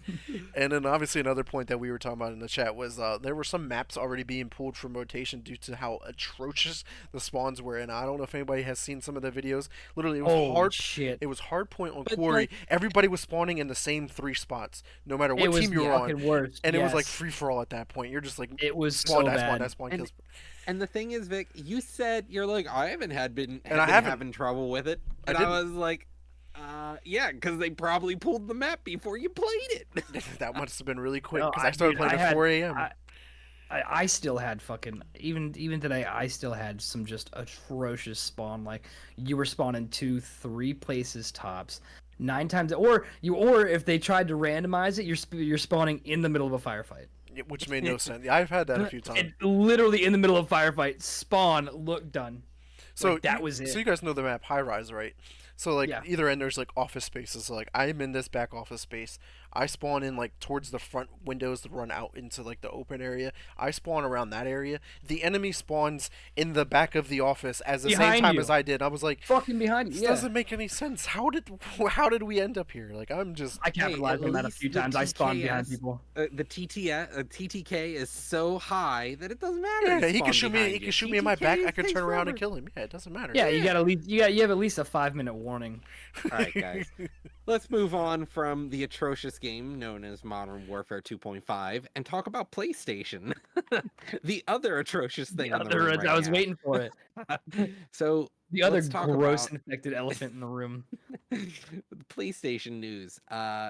So PlayStation will no longer have Twitter X integration starting on November 13th of this year, which is tomorrow. They're also going to be pushing back its live service game editions by cutting its originally planned 12 down to 6. And they plan to release them before March 2026. So real quick on So, the like- Twitter news though, Yeah, go ahead. because Xbox did it April 21st of 2023. They disabled the Xbox and Twitter sharing integration, and then now PlayStation is also following It's the suit. money. Right? Like there's something going on behind the scenes, but then like 4 days ago, Elon Musk was like, I might want to look into this why they are removing it, and I'm like. It's probably money because like, all of his decision making with Twitter has been just god awful. Like what the fuck? has been going on? Why he increased the prices for a lot of the API access Right. and stuff, and people were like, It's not worth No. happening at that point. Yeah. fuck it. Like Twitter and X usage is down. Like the company is actually worth half of it what it was when he bought it at this point. Like it's nuts how bad he's fucked this cow. Yeah, terrible. But yeah, the live service games, man. I was like, oh, no fucking shit. Like, Yeah, it's a no fucking brainer. I want to play devil's advocate for Sony, but it's like finally a smart move here, guys. Like every time they release something, I'm like, guys, what are you doing? Come on, succeed. I like Sony, I like Microsoft, but Yeah. it's only Microsoft now. I'm only like all Yeah. of my money goes to them, and it helps to feed that monopoly. There's just no conversation. There's They're no trying to make up for competition going losing the on. money they were getting from Call of Yeah. Duty. Exactly. They've already admitted So, like, that. Like, they were using the money from Call of Duty to Mhm. fund their first party games. And they're like, well, we don't Yeah. got that no more. How do we And do it? like it's crazy though, but like Spider-Man 2 for example has sold more than 5 million copies in 11 days. Like that's a ton of fucking money, dude. Right. That is And just 5 put that at, like, million 7 times 60. Yeah, I think it's Printing 70, right? $100 Se- bills. 70, and then that doesn't include they bought the special edition that was probably like 100 plus. Like that was a lot of money they just made from Spider-Man 2. And that was only in 11 days. Right. Don't get me wrong, there's taxes and shit like that. But still, it's a lot of fucking money. So, and to round out here, Spider-Man 2 didn't even get Game of the Year. Resident Right. Evil 4 did. I'm wondering which what was happened because you said it wasn't even on the list to be considered. So it's like, what was the time frame for the games? Like, did Yeah. Spider-Man just completely miss it, even though it released in weird. October? No, I don't. No, There's- and that's the thing. Yeah, Like- there's no way it missed it with that much anticipation. There's no way they would cut that off before Spider-Man even came out. Yeah, because like we're gonna forget about it by the next Game of the Year, like the Golden Joystick Awards cutoff. Like, Yeah, mind blowing. So Scott, if you want Cut to go ahead and off. move on to Valve while Roger does some research here for us. August 31st. Oh, okay. So they Okay, have to why- be in by August 31st. so it So did yeah, I miss it. guess. But yeah. wait, but so what of Starfield though? So that doesn't make sense because Starfield didn't release until September. No, it didn't, because of the 2-day early access No, even then, because or the 2-week. Yeah, the I week. don't- Sorry, it was a week. But I think it's still released Oh, on the that first. shouldn't count. Fuck that. Maybe, That shouldn't maybe count. that's why they offered it. They were like, we got to be in running for all Game of the Years, no matter what. Give them that $100 extra, you get the fucking play that shit a week I early. can't wait to. I personally can't wait to watch them lose twice. Fuck it. Like, Yeah, they're you know, definitely it's not winning fine. the big Game of the Year, but bravo No, to them for winning absolutely their not. whatever they That's can one win. Yeah, of that's Vic. That's exactly why Starfield made it in, because of the week early access. That's gross. That's fucking gross. That's That's fucking gross. That's dirty. That's dirty ball. But hey, If you ain't cheating, you ain't trying, right? Anyway, moving on to Valve. So Surprise. anybody who recently purchased a Steam Deck is gonna be upsetty spaghetti for this, because they've announced the Steam Deck OLED, the When's the OLED, release date though? That's the November fun part. 16th, A 2023. week. A week? We're 4 days A away. fucking week. So it's gonna have an HDR OLED display. It's gonna be 30 to 50% longer battery. Faster downloads. They're gonna have the Wi-Fi 6E with it. It's gonna have better thermals, 5% lighter, and there's an LCD model. So far the prices are 512 gigs. It's gonna be 549, and the 1 terabyte is gonna be 649. But biggest news so far, in my own non-expert opinion, I just like shit. They've also offered a I was gonna say, dude. solution for $30 more, and that is $30 well spent. I The love 90s looking kid through in me, shit. dude. It's back. It's back. The Game Boys, the controllers, like the Game Boy Colors that were translucent. This is huge. Everything else here, yeah, cool. I like that, but I love this. Yeah, so like I where do I start with love this. translucent? Do I start with the PlayStation 2 controller? Yeah, dude. Tra- Shit was translucent, fire, back. or dude. do I move on to the Dude. Xbox Series X controllers that are No, translucent? you gotta go back in time. You gotta go back to And 1996. the Game Boy Color, with the man. Game Yeah. Boy Color, 98, I think. Game Boy Color, No, translucent. your nothing will be purple, better your than blue, the your red. N64. The Man. N64 translucent was. Yeah, oh, dude, that shit was so see-through. Love that. Yeah, shout out to Mad Cats for normalizing that. Mad Kind of Cats. making us all fucking desensitized to it, and then now we have to wait. We had to wait 20 more fucking years for that shit to make a comeback for $30 extra. But you know what? Fuck it. If I'm spending 649, I'm spending 679 So because that shit's gonna be see-through. who would have thought that Valve would have like basically shadow dropped a new console? Basically, like what Just the fuck? fucking out of nowhere. They're like, oh yeah, There was no talks Yeah, about yeah, it. it's We have no. all these talks about the Switch 2 and PS5X Pro and whatever it is. Steam Deck OLED was like, I'm here. They didn't need hype. It sold well. The Steam Yeah, Deck is it still really did. one of the best performing travel gaming consoles. It really did. It held its ground, and the proof was 100% in the pudding on that. They nailed it. Alrighty, boys. We've only got 15 minutes left here to finish out gaming and leaks and rumors. You want to move on to RoboCop Rogue City? Go for I it. don't, but let's do it anyway. What do you mean you don't? I'm excited to play this game next year. Yeah, dude. This game looks really good and violent and fun. RoboCop RoboCop. And there's our 15 minutes. I'm That done. whole deadline. Alright, boys. We're gonna get All right. tack I'm on an done. extra 5 for laughter. RoboCop Rogue City. So it's reviewing fairly well. The gameplay looks good. The game itself looks good. Big thing to notice here is the Xbox versus the PlayStation performance. One thing that Vic is not showing you is the numbers here at the top of the screen. In the videos right now, Xbox is still performing better than PlayStation in this game. There we go. They're still performing better, and it has more stable frames. But we can see now that game designers are starting to take the Xbox into mind, and then PlayStation as an afterthought.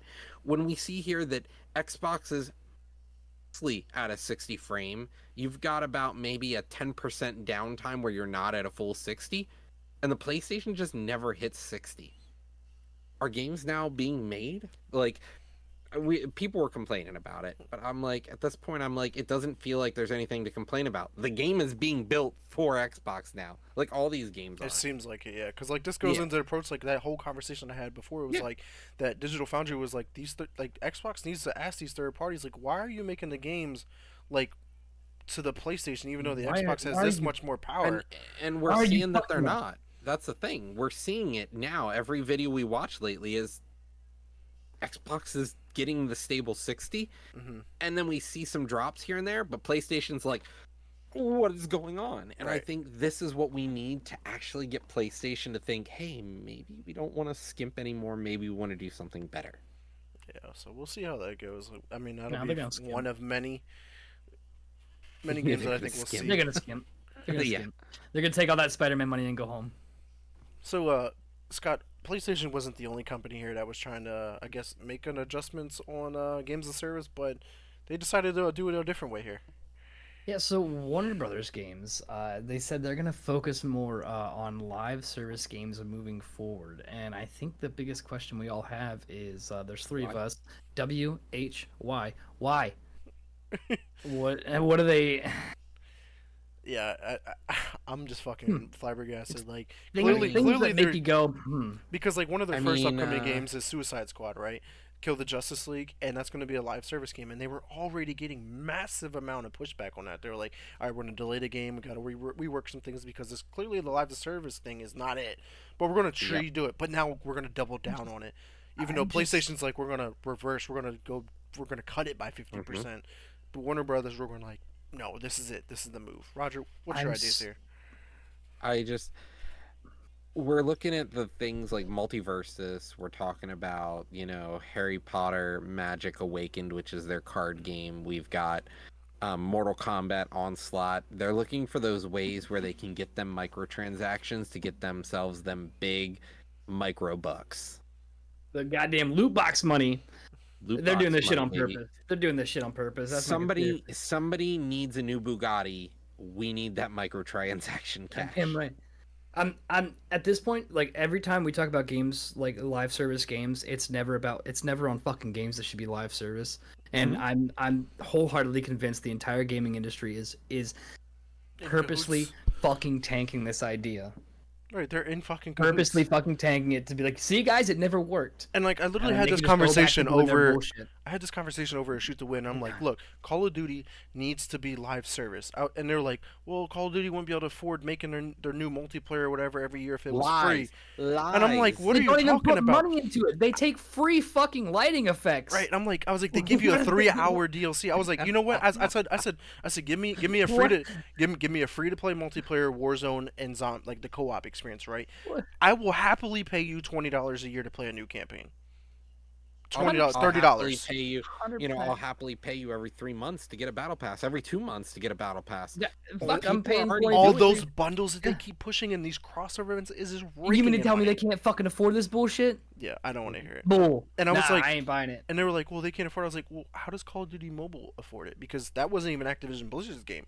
That was Tencent's game that they're actually shutting down because they're making their own mobile game because they realized how They're much making money too they're much making. money there. Right. I was like, something's not adding up here, guys. It clearly works. You just don't want to do it because you like rank it in $70 per game you sell. And you're talking with window lickers here, bud. Like people from the outside looking in who are like, live service is a joke. It doesn't work. Well, yes, it does for the right game. Right. Like The sports games need to be live service. Like All your fucking 2Ks. All your Man. fucking, like, yeah. we're going to keep saying it until we're blue in the face, guys, because it's never going to change at this point. Yeah. But something that is changing, and probably the last GTA we'll ever see in our lifetime. What's Yes, going on with sir. Rockstar, man?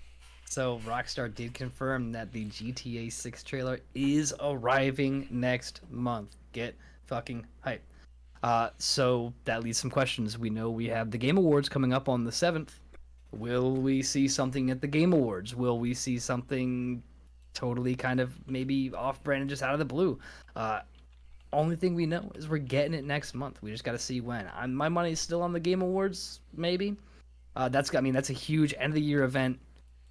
I mean, I know Big stage. it's a huge stage. Hundreds and hundreds, Yeah, like, thousands of people. I know we're talking about the possibility of covering it live on the 7th. Oh, we are. I mean, There's no doubt about everyone's it. well. I mean, we as in like the collective we. Yeah. Like I know at the I very will be least there. you will be there. But the collective we, just in case you have a mouse in your pocket, or in case I show up, or if Roger's available. But like, I feel like that's the place to do it. That's gonna be the place to do it. All I know is I there's- feel bad for every other announcement that's going to come out of the Game Awards, no matter how big. It's going to get overshadowed. Like the only thing that's going to be talked about in the gaming industry will be GTA 6 if that trailer drops during that It's show. a giant circle jerk, bud. The only thing that would draw more breath than the GTA 6 trailer would be if somehow they're like, by the way, here's Elder Scrolls 6. Elder Scrolls, gameplay." yeah. and then everyone collectively shits their pants. End of the Game Awards. We all sleep for like a week and a half because we all just had the biggest adrenaline dump of our You lives. know, South Park was right. There is such thing as the brown noise, and that's just Elder Scrolls 6 announcement trailer music. Everyone Didn't shits. know. And they Everyone shadow shits. drop it. Available after the show, Game Pass Day 1, guys. But moving on from that, we also have some new teasers coming out. So BioWare, they have teased the next Mass Effect with character design reveal on N7 Day. So binary code was actually hidden in a blog message from BioWare discussing the franchise with the code spelling out the word Epsilon, which could be the name of the next game. Everything else is kind of really... It's all... Everyone's doing their best detective work. Right, I'm trying to bring up Their best. the image from the fucking trailer or Yeah. the image. Oh wow! Ever But since this shit ever looks since this badass. news, Like the new character it design, I does, was yeah. like, ooh! I was like, this shit looks sleek. Like I'm Ever ready. since this news, the two biggest things people have been concerned about are new Mass Effect and when is Taylor Swift dropping her next album. I don't And know. the internet's detectives have just been going haywire trying to get us answers. Yeah, hopefully the next Mass Effect is good because Andromeda was hot garbage. Yeah, you could have skipped that one. I haven't played it but- yet, but it's on my list. Well, yeah, then don't. Don't just skip it. It doesn't Then exist. don't. Then just don't. Just like the Star Wars sequel trilogy from Disney, it doesn't exist. Oh, the sequel trilogy. I was like, don't you disrespect Hayden Christensen like that. No, I'm talking about the sequels. Yeah. The Force Oh, yeah, Awakens, yeah, The no, Last fuck- Jedi, and The fuck Rise of Skywalker. that. I'm ready for them to retcon it. Like, oh, that was in another universe. Doesn't exist because the world between worlds. Yeah, I can go down a rabbit hole. Yeah, well, Roger, unfortunately, you fucking killed Luke Skywalker in that one, and I'll never forgive you. right. So, Roger, All right, let's talk about Lords of the Fallen. Lords of the Fallen is a reboot of the 2014 Souls-like game by the same developer, Hexwork. It was released on October 13th for the XNS, PS5, and PC. Hexworks has then also decided to show off their roadmap for the next year. Or not even the next year, I guess it's until the end of the year. So their roadmap includes a ton of free stuff. So we're looking at a Halloween event that they did, mob density reduction.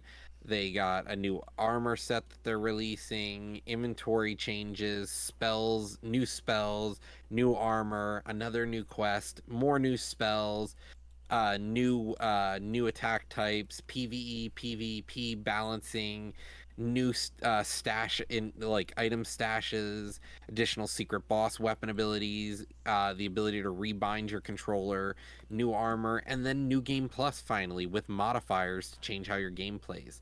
Like these are all free quality of life changes that they're making right. and for this- free, Yeah, and which is cool. And this is the roadmap here, trying to get it brought up because I was like, okay, I just got like my first real taste of Souls-like game. Do I go and check out Lords of the Fallen?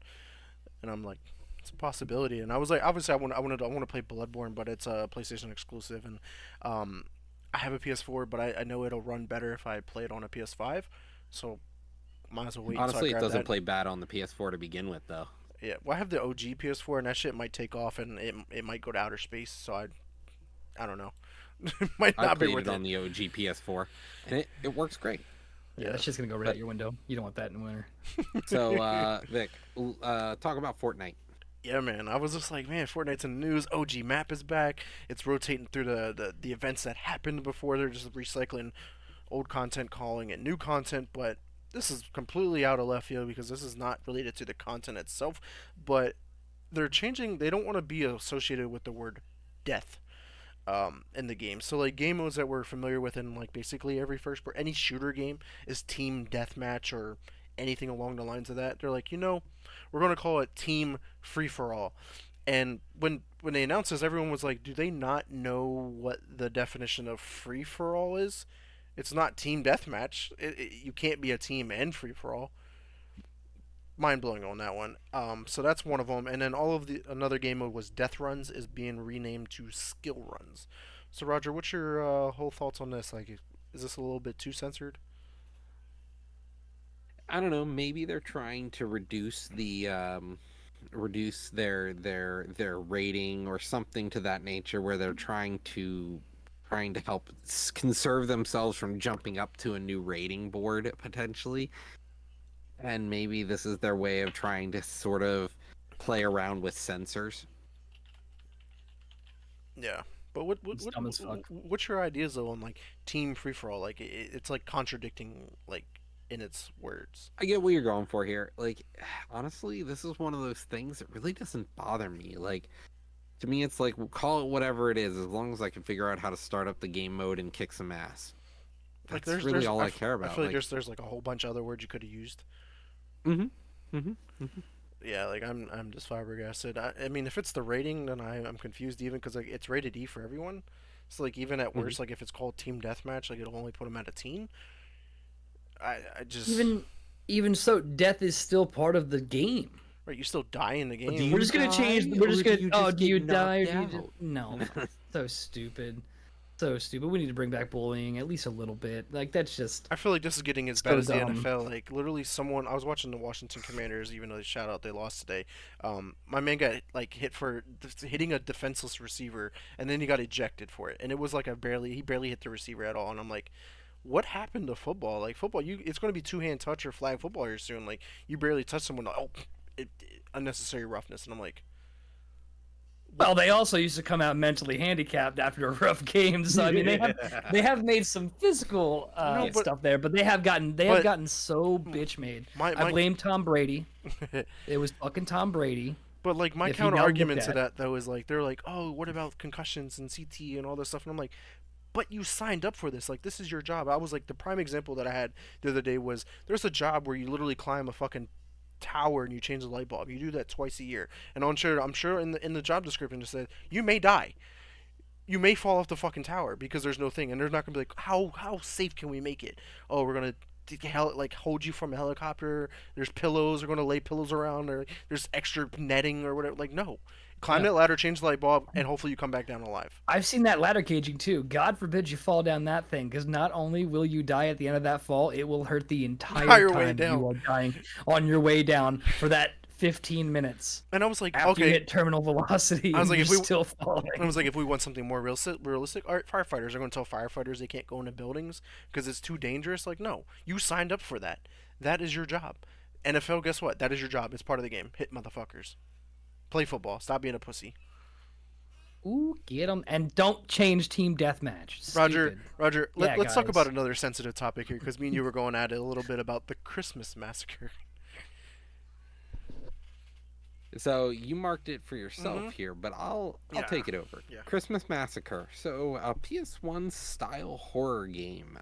So a new sort of subset of genre of horror games lately have come up with antiquated graphics because they help with the idea of embodying better horror because it's Grainy and grainy kinda, and it reminds you of those old TVs and it, crackly and just sort we're of going backwards. Fuck. We're going yeah, backwards. I called it. it's the idea of this game is you are a Santa Claus impersonator who is being told by a talking tree that you have to go murder people. So the whole idea of the game is to run into houses and schools and other locations all around and just murder people. But you can't let them get away. So if somebody sees you murdering somebody, you have to chase them through the halls and knife them to death. This game has actually been considered too graphic and too disgusting. So PlayStation is the only console that will put it on their store, while Xbox and Nintendo don't want to touch this game with a 10-foot pole.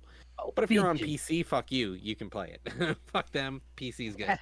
Right. Bitches. No, So it straight they, up looks like old school RuneScape. so, It but does. It to, does. to give you the reason why like Xbox and Nintendo aren't for it is apparently there's a lot of scenes in there where like you're hunting children and like you're just trying to slaughter as many children as you can. And I was just like, I can understand that part. Like that's a bit Yeah, much, especially for like it's a risky Nintendo. topic. Like Nintendo wouldn't like that's a Oh family yeah. friendly, kid friendly thing. Like you don't want Santa Claus going around killing people because then like that's a really bad thing that would happen there. But Yeah, like but at the same time, I really think they're missing out on the cash they could get from this because it's Christmas time. If there's one thing that adults want to do, kill those fucking kids because damn, they are just being little assholes right now, and Santa's not having it. Santa's not having his bullshit. You've entered the naughty list, kid. What do you Honestly, mean, honestly, like Napalm? so like 2 second sidebar. Like I have friends that call me because like I impersonate like an elf working for Santa. Like I'm the head elf. Like all that good That's shit. your job for your And friends. that's my job for my friends or fucking Santa. Like stuff like that. Man, I would take this. I would superimpose like a news anchor and like a little news ticker at the bottom. And be like, that's what happened.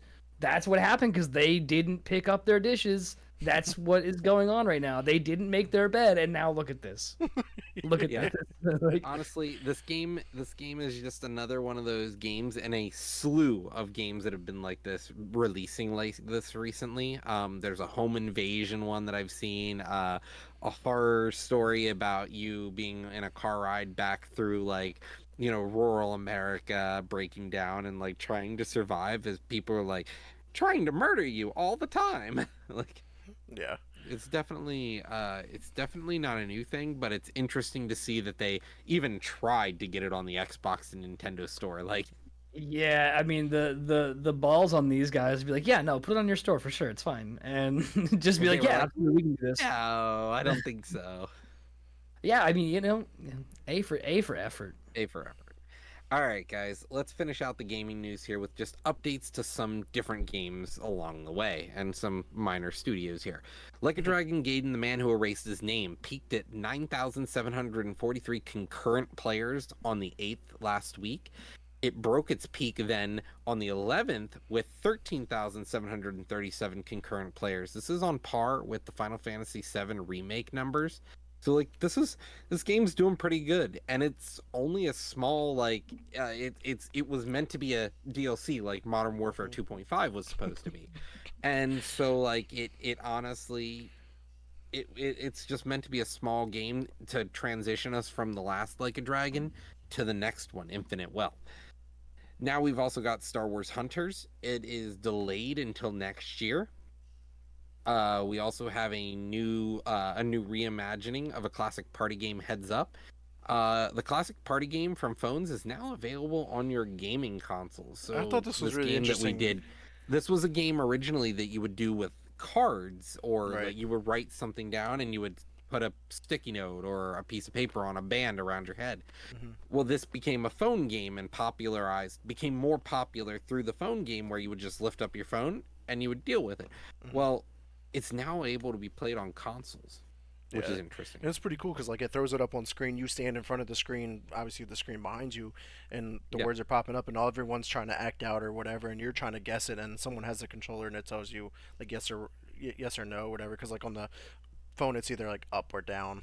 So I was like, Mhm. man, it's a pretty cool concept. I'm surprised it took them this long to do it. I actually bought Heads Up because it was like $1 on the App Store.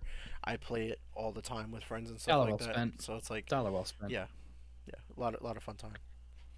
And then lastly, we have Apple. So Hades is coming to Apple devices via the Netflix app. Yeah. What? Yeah. Yeah, Netflix app actually got a large game, like a really big hitting indie game. Hades will be coming in 2024 to the Netflix app And it was interesting on with Apple this. devices. Yeah, well, see, this was interesting because like the news article only talked about Apple devices, so it's like, is Android getting it through the Netflix app as Mhm. well? Like, that's the biggest question, like how that's handled. But if Mhm. not, I mean, it just goes to show like what I've been talking about is like Apple is like trying to like put its foot into the gaming industry like one step at a time because getting Hades is a pretty big game. But Hate it. Hate everything about it. so let's go ahead and move on here to the leaks and rumors of our show.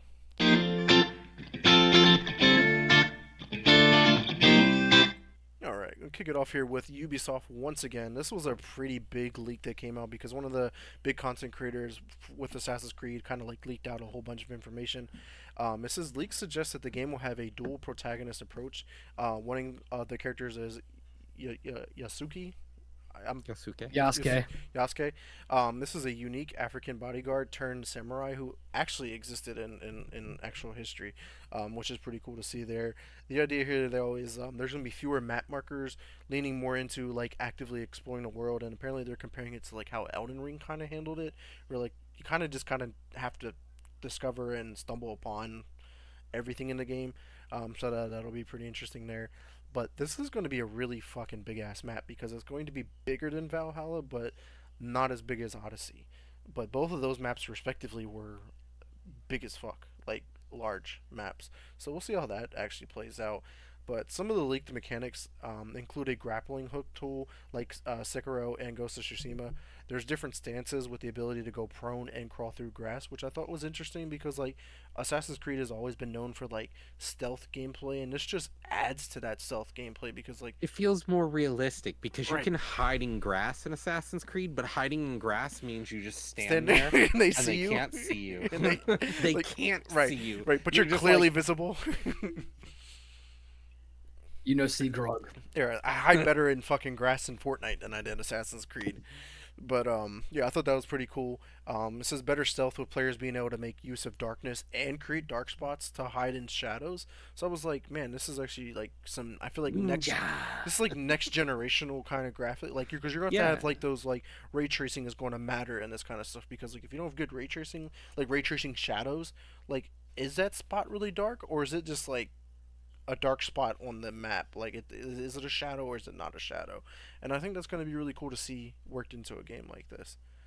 Honestly, it would be kind of one of the first of its time to really do it in that sense. But then again, we've also had many games over the years that had dark spots. Like I even remember Sly Cooper Splinter Cell. having like Right. Splinter Hopefully it's Cell not was like a Splinter gimmick. Cell, yeah. Yeah. Hopefully they're not gimmicks like those were. Like those ones felt like gimmicks in games because it was hindered by the technology. Where like this could Yeah. seem realistic. Like the shadows are moving. It's not just like one static spot. Like if the sun's moving, there's some clouds going over. Whatever it is, like the shadows change and adapt. So we'll see. But interesting here is NPCs can defend themselves a lot better than ever before. That's great because you just go in there and you just beat the shit out of them and have no issues. There will be a feature that will allow players to recruit certain enemies to function as spies, and I was like, that's a pretty cool thing. Like, it's not the first of its kind, but like, I'm gonna recruit you so you can infiltrate that enemy that I'm trying to get into, and maybe you can give me some feedback information. I'll see how in depth that feature actually turns out to be, because it could just be a gimmick. It could be something that's like, oh, cool, recruited him, didn't do me anything good. It's just there. Did you know Steve lives over here? Thanks, spy. Right. I could have just figured shit. that out myself. The code is 1234. And then the other character outside of the first one is Naomi, or Naoi. This I was gonna say Nowie, but I don't Naoi. know. Yeah, we'll see how that is pronounced because this obviously is set over in like I think Japan. And it says you will wield a kuni. I'd be surprised if it wasn't, if it's based around Yasuke. And samurais and stuff he like was that. a real samurai from the 1600s, a black man who made his way to Japan and ended up learning. Yeah. Yeah. So I mean, this is a really interesting like setting, obviously. So we'll see how that plays out. But this female protagonist, which is the opposite of, because it's going to be a dual, dual protagonist. So it's going to be similar to like how Syndicate, if anybody played Assassin's Creed Syndicate, was. You can kind of play back and forth between brother and sister of Evie and Jacob Fry. So we'll see how that goes. But she'll be wielding Kuni, Shuriken, smoke bombs, kunai. And it says likely suggesting she'll be much more agile and stealthier character, because how do you say it again, Scott? I'm gonna say Yasuke. I mean, if there's anything that my multiple hours of watching anime has taught me, that is Yasuke. But I don't know. It says he is historically is reported as being strong and being adept at sumo wrestling. So it's like, man, they're just trying to tie it in. They're trying to tie it in all the way through. So. Yeah, dude, sumo wrestling in Assassin's Creed. Let's do this shit, 100%. Yeah, I mean it's the next evolution to being a Valhalla Viking. You know, you got to be a sumo wrestler next, right? No, but Roger, if you want to go ahead and round out our leaks and rumors this week. My man gives me the non-weebiest shit and like tries to pronounce weeb shit himself. He's like, all right, Roger, take 2K. Okay, cool. Lego 2K Gold yes, that's multiple O's. Okay, all right, I tried my best here, guys. Lego 2K Gold has been spotted on the PS Network under the code name Build Up. So Lego 2K is releasing a football game. Football, not American football. American football. So we're not going to call it soccer because I respect Europeans here. Okay. Fuck Right. that soccer. Do we finally get a? Do we finally get a? Win 2 world wars and then we'll call it football. I don't give a shit. Win a World Cup in Win soccer. a war. We'll call it Win a that. war and we'll call it fucking. So, football. do we finally get a competitor to FIFA or I guess EA Honestly, FC dude, Sports I or whatever? miss Lego sports games. Like, there used to be some good ones. I mean, honestly, a lot of Lego games recently have been good. Like the Drive one. Obviously, all of the Lego Star Wars was mean, really a lot of fun. Like, so. whatever FIFA calls themselves nowadays is still probably a garbage game compared to what this will be. We'll see. I mean, that game is always like the #1 game in Europe ever played, ever bought. I Every mean, year. like, everyone in Europe just soccer. Yeah. Okay. It's either that, rugby, or cricket. So it's one of the three. I mean, but it's Hey. like us here in America. We like basketball, baseball, Cricket's and an American intense football. sport. I love watching Cricket's cricket. fucking That shit's intense. crazy. It could last like 18 days in a row too. Like you get no breaks. It's just you're It there is playing. second only to women's Olympic curling. All right, guys, you heard it here first. Women's curling is the #1 sport in all of the world. But that is all of our leaks and rumors, and that also concludes our podcast episode here. So we do want to thank everyone who did come through and check us out live today on Twitch. Anyone who does check us out later on YouTube, Spotify, and Apple Podcasts. But Roger, where can the community find you at? Hey, you can find me on Discord. I hang out in both my Discord, Lunacy Arts, as well as the Shoot to Win and the Press Start Gaming Lounge. Hell yeah. And what about you, Scott? Where can the community find you at? You can also find me on Discord hanging out and kind of hanging out in the shadows, whether it be in Rogers sometimes or my own hanging out here. My name is Scoby1. All right, and everyone, you can check me out at Twitter at Mr. Never Chillin _ excuse me. Threads is Mr. Never Chillin. Xbox is X Never Space Chillin for game party up. But right now I'm playing through Call of Duty on that. Facebook is Vic Brubacher for any questions, concerns, or even if you want to come on the show, hit me up there. And I'm streaming over on my Twitch at twitch.tv/Mr. Never Chillin, where I am just finished streaming Liza P. Going to be streaming some Call of Duty here and there. I'm going to be picking up like Cocoon. I want to play Jasant. I do got to finish up Sea of Stars and continue my playthrough of Starfield. Starfield's going to be an ever-going like playthrough series. I don't plan on beating that game anytime soon. So whenever I beat that is when I beat it. But come through and check me out there. But we will be over in the after show channel and our Discord channel. So come if you want to continue the conversation, come join us there. But we do want to thank everyone again. And until next time, peace.